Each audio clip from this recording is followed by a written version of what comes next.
तर तुम्ही माणसां मित्रांनो हे काय तर काय असेल आणि काय नाही तुम्हाला लगेच दाखवतो. तर त्या आधी व्हिडिओला सबस्क्राईब करून घ्या, लाईक करून घ्या, शेअर करून घ्या व्हिडिओला. मित्रांनो हे आहे स्लायडिंग ट्रॅक. स्लायडिंग ट्रॅकमध्ये याच्यामध्ये काय फॉल्ट आहे ते तुम्हाला आज दाखवणार आहे.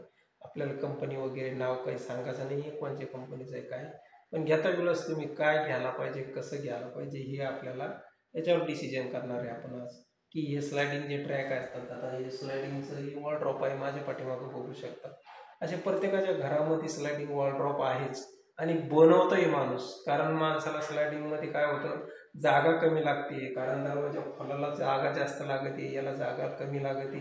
त्याच्यामुळं आजकाल काय स्लायडिंगचंच आता बॉम्बे, पुणे, दिल्ली, मुंबई, कलकत्ता अशा ज्या गोष्टी आहेत, इथं पहिले जागेची टंचाई, छोट्या रूम असतात, छोटी साईज बेडरूम असतात.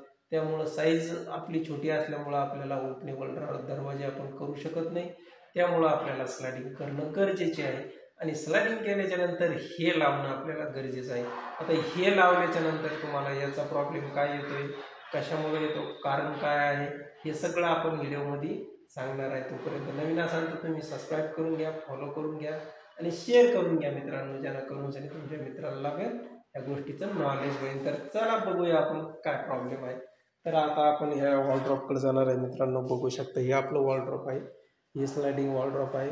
तर याला जे आहे ट्रॅक इथं इथं ट्रॅक लागतं, तुम्हाला माहीतच असेल. इथं वरती एक ट्रॅक लागतं, त्याच्यानंतर इथं खाली एक ट्रॅक लागतं. अशा दोन जागी आपल्याला ट्रॅक लावायचे. तर हे आपलं त्याचं ट्रॅक आहे. तर हे एक ट्रॅक खालचं आहे, ते बघू शकता. हे आपण खालच्या साईडला लावतोय हे ट्रॅक. तर हे ट्रॅक आपण इथं असं खाली लावणार आहे. तर हे खालच्या साईडचं ट्रॅक आहे. आलं लक्षात, हे इथं लागणारं ट्रॅक आहे. तर आता हे लागलं इथं ट्रॅक आणि हे जे ट्रॅक आहे हे वरती लागणार आहे.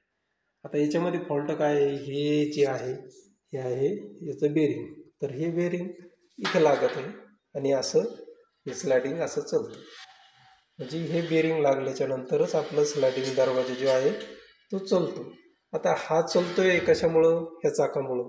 आता या चाकामुळं चालल्याच्या नंतर आता बघू शकता हे माझ्याकडे असे बरेचसे असे चाक आहे, ते मी तुमच्यासाठी घेऊन आलेलो आहे. तर हे बघू शकता. आता हे आपल्याकडे चाक आहे. आता चाक आहे याच्यामध्ये, चाकामध्ये आता तुम्हाला मी दाखवतो थोडक्यात.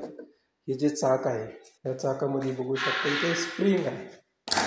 आता हे आतमध्ये इथं स्प्रिंग आहे. ही स्प्रिंग जी आहे ही काय करते, ह्या चाकाला इथं असं कंट्रोल करण्यासाठी करते. म्हणजे ज्या वेळेस आपला दरवाजा असा चलल त्यावेळेस असं चालल्याच्या नंतर इथं असं आपल्याला ही कंट्रोल करते. म्हणजे दरवाजामध्ये गॅप वगैरे असला थोडाफार लुजिंगमध्ये तरी इथं ही कंट्रोल करते. तर ही कंट्रोल करते याच्यावरती, हा दरवाजावरती, हा पूर्ण बॉडीचं याच्यावरती ओझं असतं, दरवाजाचं हे याच्यावर ओझं असतं. कंपनीनं काय हे केलं, इथं स्टील दिलं आहे आणि इकडल्या साईडला फायबर दिलेलं आहे. तर मित्रांनो याचा प्रॉब्लेम असा आहे की हे फायबर आहे, एक ना एक दिवस खराब होणारच. हे जे आहे हे खराब होणारच, एक ना एक दिवस खराब होणार. आणि ते ना नट इथं दिलेलं आहे. आता नट इथं दिलं आहे, ह्या नटाचं इथं देण्याचं एक कारण आपल्याला समजलं नाही आहे. कारण आता हा जो नट आहे हा पॉईंट कसा करायचा आहे, आपल्याला कसा कट करायचा आहे. कारण आपल्याला टाईट करणं लागेल, खाच्यामध्ये हे चाक फसलेलं असेल त्यावेळेस आपण हा नट टाईट वगैरे करू शकत नाही. त्याच्यानंतर इथं एक नट दिलेलं आहे त्यानं ॲडजस्टमेंटना. तर ह्या नटावर दरवाजाचं ओझं राहणार का, ह्या नटावर, ह्या छोट्याशा नटावर दरवाजाचं ओझं किती कंट्रोल करणार, तुम्हाला काय वाटतं मित्रांनो, कंट्रोल करू शकतो? एका दरवाजाचं ओझं कमीत कमी 15 किलोच्या वरतीच असेल का नाही. 4x7चा वॉलड्रॉपचा एक दरवाजा येतो, मान्य.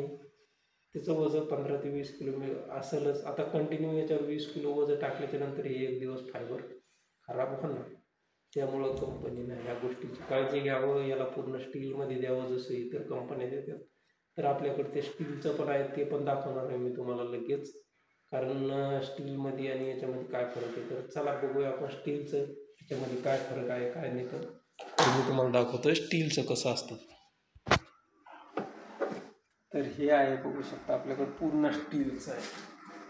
तर हे पूर्ण स्टीलचं आहे, याची फायबर इथं दिलेलं आहे आणि त्याच्यामध्ये दुसरीकडे फायबर दिलेलं आहे. म्हणजे असं दोन्ही कंपन्यांना थोडंसं अलग अलग केलेलं आहे. आता याचं अलग करण्याचं वैशिष्ट्य बघा, हे ना इथं फायबर दिलेलं आहे, हे फायबर आहे आणि त्याच्यानंतर इथं जे आहे हे पूर्ण स्टील आहे. पण हे ना काय केलं, इथं फायबर दिलं, हे बघा इथं फायबर दिलं आहे आणि ते ना इथं स्टील दिलं आहे, इथं फायबर दिलं आहे. आता तुम्ही सांगा या कंपन्या सांगा काय डोकं लावा. आता हे नाही स्प्रिंग कुठं दिले, इथं एक स्प्रिंग दिली, इथं एक दिली, इथं स्टील दिलं आहे आणि इथं फायबर दिलेलं आहे. हे बघा, म्हणजे इथं तुम्ही त्या चाकाला फायबर देऊ शकता. तर मग याला का स्टील फायबर दिलं आहे, स्टील देऊ शकत नाही का इथं? हे कंपन्याने थोडंसं काळजी घ्यायला पाहिजे आणि लॉंग लाईफचं काम करायला पाहिजे याचं. कारण हे जे आहे एक दिवस फायबर कुजणार, खराब होणार, ही एक गोष्ट होणारच आहे. त्याच्यामुळं आपण ही गोष्ट तुमच्यासोबत शेअर करायची होती, ती शेअर केलेली आहे. आणि तुम्हाला जर काही व्हिडिओ आवडलास तर लाईक करा, शेअर करा. आणि आपला व्हिडिओ बनवण्याचा म्हणजे कोणत्या कंपनीला टार्गेट वगैरे करण्याचा काही उद्दिष्ट नाही आहे. कारण जो काय आपण ते ओरिजिनल काय प्रॉब्लेम येतात फर्निचरमध्ये, पुढे चालून पार्टीला काय प्रॉब्लेम येतात ते आपण दाखवत असतो. व्हिडिओ आवडल्यास लाईक करा, शेअर करा आणि कमेंट करा.